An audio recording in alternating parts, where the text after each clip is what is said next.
This creamy lemon cheesecake doesn't require any cooking or gelatin.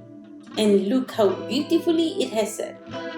And you know this recipe is gonna be good because we are famous for our cheesecakes. For the base, here I have digestive biscuits. We'll need 1.5 cups of crumbs. You can also use a food processor, but I like to do it like this because it's less washing for me, it's easier. Make sure they're in fine crumbs like this. To that, I'm gonna add 1/4 cup of melted butter. I'm using digestive biscuits because I'm in Europe and they are more common here, but you can use graham crackers or any other biscuits. Here I have an 8-inch springform pan. What I'm doing now is just press the crumbs tightly and evenly to the base. Chill this in the freezer for 30 minutes or while we prepare our filling. Okay, so for the filling, here I have 16 ounces of full-fat cream cheese. I'm just gonna whisk it for a few minutes until it gets creamy. And my secret ingredient for even creamier texture is sweetened condensed milk. It's also gonna be our only sweetener here. Zest of 1 big lemon to boost the flavor, and of course, freshly squeezed lemon juice.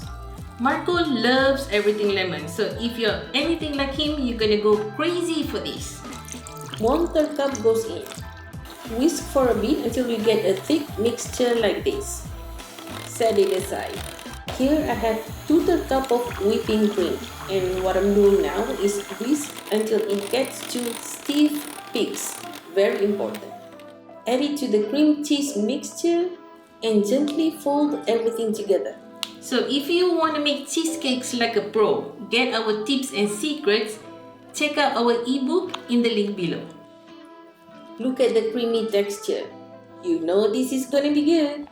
Okay, so now we're just gonna pour our filling into the pan, shake it, wiggle it, whichever floats your boat. What I'm gonna do next is chill this in the fridge for a minimum of 8 hours until our next step. I like to put it at the coldest part in the fridge just to be safe. Why stop there when we can slather this cheesecake with some delicious lemon curd, right? The link for the recipe of my lemon curd that I'm using now is down below. Some sweetened whipped cream for the final touch, and that's it. Now, go and check out my other cheesecake recipes. See you there!